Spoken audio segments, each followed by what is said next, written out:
Macca's guides. Hey everyone, Macca here, back with more Elden Ring Shadow of the Erdtree DLC, and in today's video I'm going to show you how to unlock one of the coolest armor sets and weapon sets available in the DLC in my opinion, and that is the Sword of the Knight, Shield of the Knight, and Complete Knight set with helmet, armor, gauntlets, and boots. We'll also unlock claws, which are one of the new weapon types. Both the sword and the claws scale with dexterity, so I know a lot of people will like that, and we'll unlock a bunch of other stuff along the way.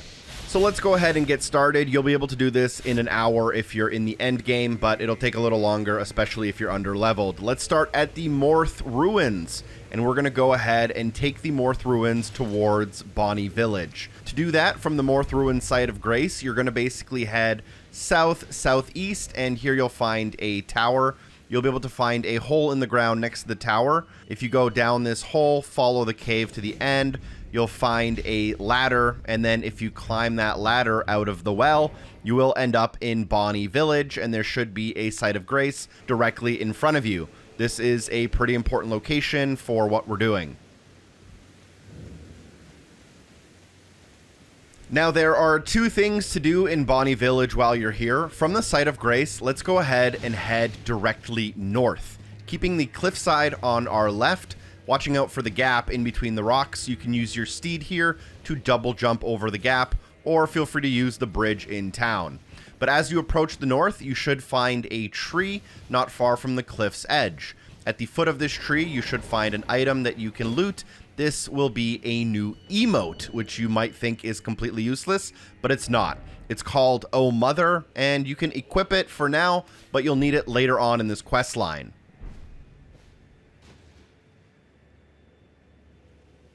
You can then go ahead and return to the Bonny Village site of Grace. This time we're going to go the opposite direction, which is south. At the southern tip of Bonny Village, you'll find a bridge. That bridge you will want to follow. Keep an eye out for a couple of enemies that may try to attack you here. You can ignore them as always or try to fight them. At the end of the path on the right hand side, you should find an opening. This is a dungeon named Bonny Gaol. Now, this dungeon is important. It's going to have our armor set as well as the shield, and then the rest of the time we're going to be unlocking more of the side quests in order to get the sword and some other items. So this can feel like a little bit of a maze, but there really is only kind of one way to go, and that is down. You're going to want to follow the path, jump through the hole, go through the smaller of the two doors, hook around to your left, and continue deeper and deeper into the dungeon. You'll eventually drop down into this large room. Again, you're just going to sprint through it. Feel free to ignore the enemies. There are some lootable items here, and you're obviously free to grab them. I'll ignore them for now. As you drop down, head through the next door and the next door, and then head down the stairs and just keep following the path here. And eventually, you'll end up on a balcony, and you'll be able to take a large jar down as an elevator. This is a pretty important part and very close to the end of the dungeon. There is a final boss in this dungeon, but that's not what we're after. Instead, once this jar reaches the bottom, kill this enemy and allow the jar to automatically return up back to the top of where it's headed. You're going to have to press this seal on the ground, but it takes like 20 seconds to reset, so don't get impatient.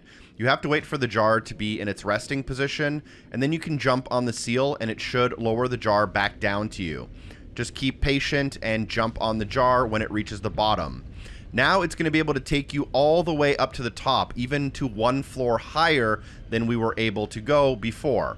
This is a path only accessible through this method, and as you jump off, you'll be able to notice a lootable item with a couple of shadow enemies.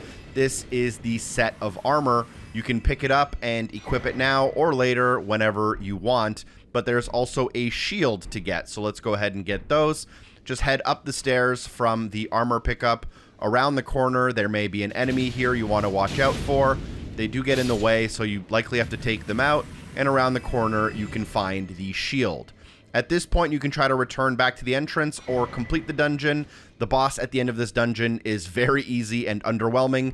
They will unlock you a spirit summon if you want. Once you're ready, you can return to Bonny Village as your reference point. Follow to the east across the bridges to the next two sites of grace. You'll reach the church district, and then you can go south to reach the cathedral.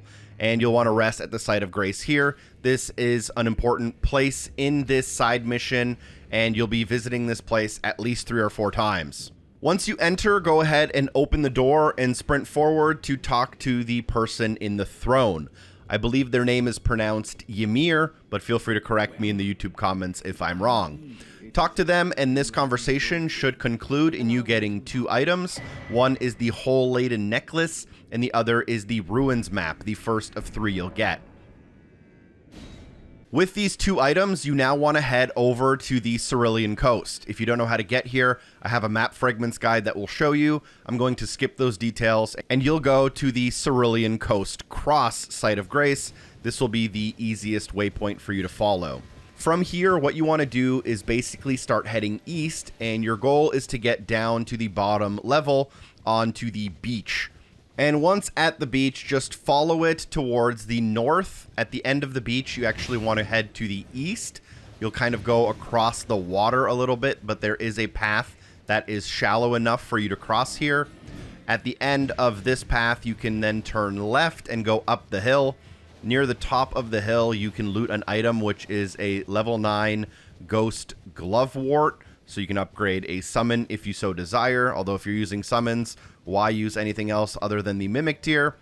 To the right of that, though, you can find a path that goes to the Finger Ruins of Rhia. Rest at the Site of Grace here, and our goal is to basically follow where the fingers are leading us.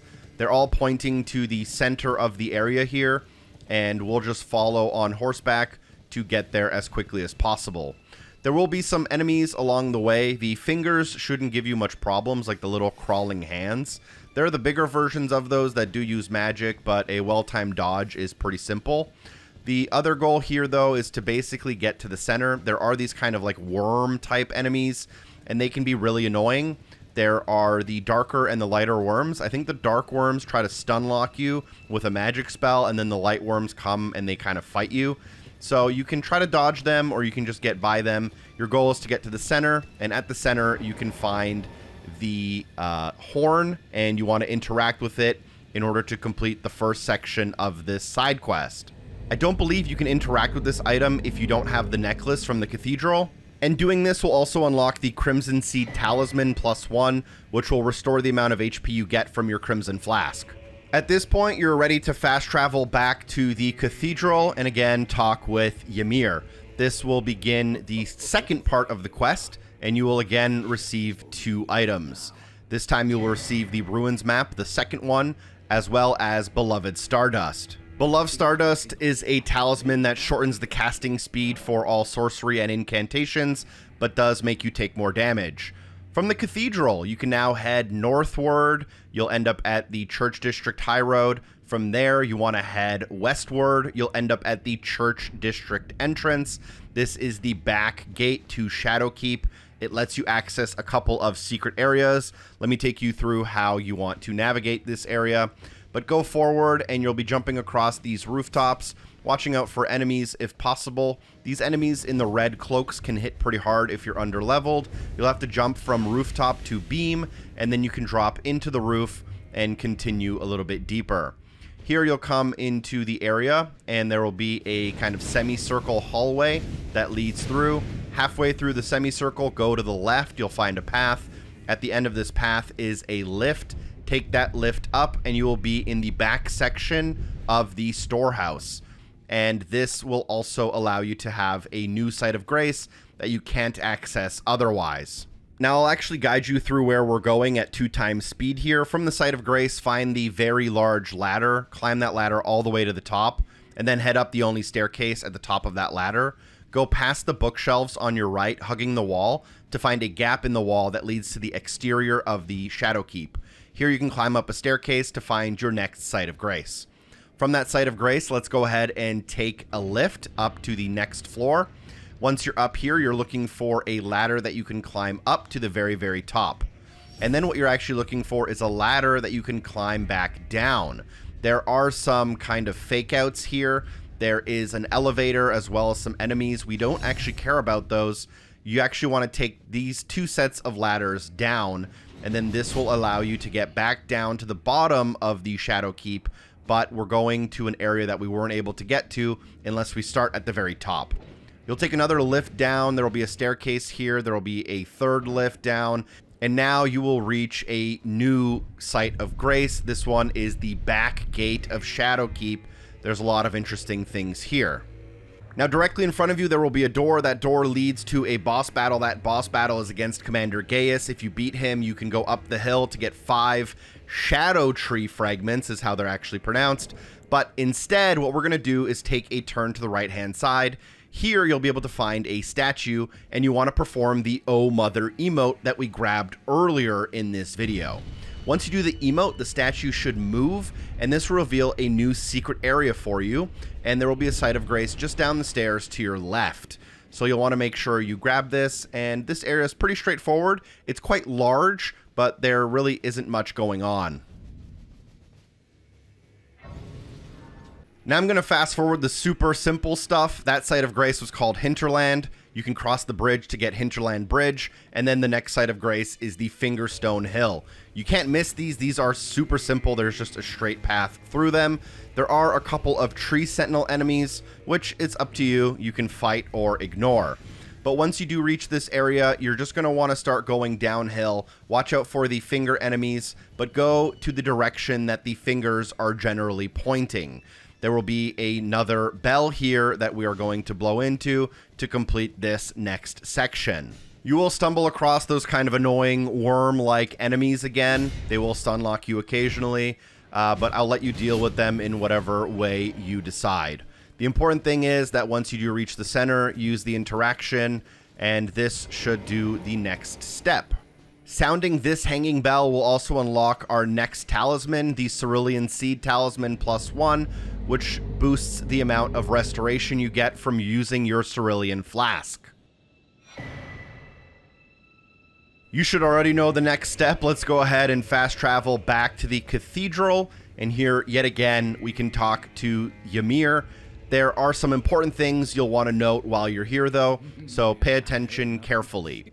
Talk to Ymir and exhaust all of the dialogue options, and you'll get the Ruins map, the third map, and you want to actually exhaust all of those dialogue options. So even after he grants you that, go ahead and talk to him about the glint stones, go ahead and talk to him about Mikola, about the black armor.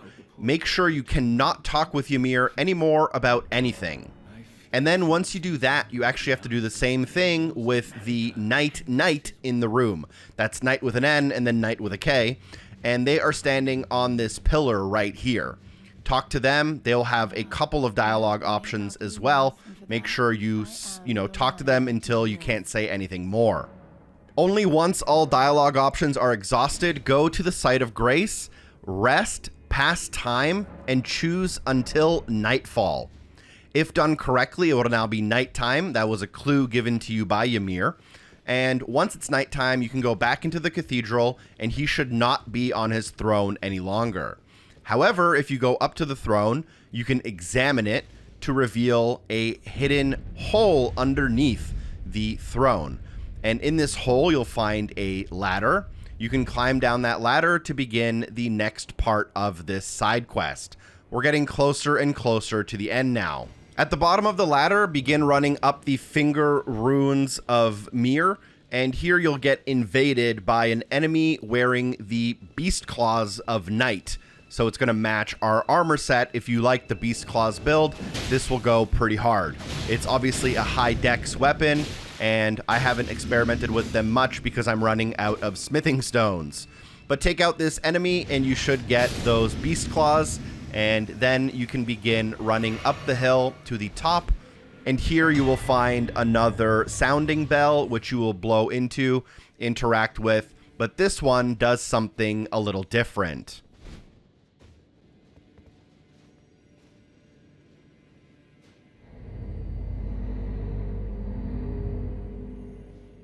As you interact, you'll be teleported into a boss fight. This boss fight is against Metyr, the Mother of Fingers. This is going to be the hardest boss fight in this quest line, but luckily you should be safe once you start the fight, so you can summon your Mimic tier, cast some spells if you are a magic build, boost yourself, get more strength, even call in another player if you're getting desperate.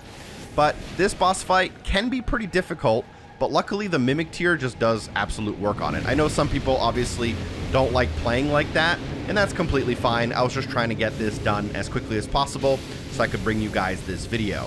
I did find that the second phase was kind of tough, but they didn't hit really that hard, and I did have Shadow Tree Blessing plus 20 on my character, so I was also just doing an absolute ton of damage. They'll also give you the Remembrance of the Mother of Fingers. You can then take that to the Round Table Hold and trade it in, and you'll have two separate options here. You can choose between a Glintstone Staff and a Colossal Weapon, again, probably depending on your build. Although both of them do require at least a level 20 intelligence. With that out of the way, we're getting closer and closer to the end. Let's teleport back to the Cathedral and approach the throne. As you examine it, you'll have an invader come in, and it is the Knight, and their name, I believe, is Jolin or Yolan or Yolan. I'm not really sure on that pronunciation. I'll have to check back with you. And this invader fight is, like most, pretty easy depending on your build and your level. They do hit pretty hard and they are pretty quick. They are yielding that weapon that we are after. But after they get taken care of, they do not drop the weapon. There are a few more things to do. Ymir will then spawn into the room on his throne, and this will be another boss fight. This one was exceptionally easy for my build, which is a lot of strength and a little bit of dex. And I was able to basically stun lock them and hit them for most of their damage in one singular combo. No Mimic tiers allowed, but you shouldn't really have too much of a problem as long as you can kind of corner him and dodge some of the magic. As you take care of them, they will drop a bunch of stuff. Not the sword yet, so we'll get there. But they will drop their entire armor set, and they will drop their bell bearing, maternal staff, the priest hat, robe, gloves, and undergarments. You can take the bell bearing back to the round table, trade it in for their shop. But before we're ready to wrap things up, we will need the Iris of Occultation. To get that, go to the Morth Ruins, head south. You'll find Morth Highway South, and here you'll find Fort Reprimand.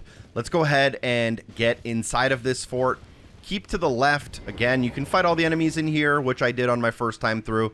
But on your second time or whatever time through, head to the left and you'll find a hole in the ground. Jump through that hole and then follow the staircase into the next area. The next area will have a kind of mini boss here, and you'll have to take out this mini boss, and they should drop an item. That item is the Iris of Occultation. You'll have to loot it and make sure you have it if you want the Sword of Night option to appear in the next step. Without this item, you cannot get the sword. You can only get a summon, which is not very good. With this item, fast travel back to the Cathedral and then go and talk to the knight near the pillar on the right. You should have two options here depending on how much progress you've made, but you have the Iris of Grace option, which gives you the summon of this knight. Not a great option in my opinion, but if you use the Iris of Occultation, you will get the Sword of Night, a one-handed katana armament, and probably the reason that you're watching this video, because it has an absolutely amazing moveset. That basically concludes the entire side quest. Go ahead and put all the armor on now. The shield does have some range on it with its ability, but I think most players are going to play without the shield, as the Ash of War on the weapon is great and does deal AoE damage. I did level this thing up to level 10 and was able to do quite a bit of damage. It also does cause blood loss buildup, so it is good for a bleed build. And the armor itself is pretty light, so you can definitely stay in medium for most players. Thanks for watching. Drop a like if the video was helpful. Share the video with a friend. Special thanks to everyone on Patreon for supporting the show. Peace.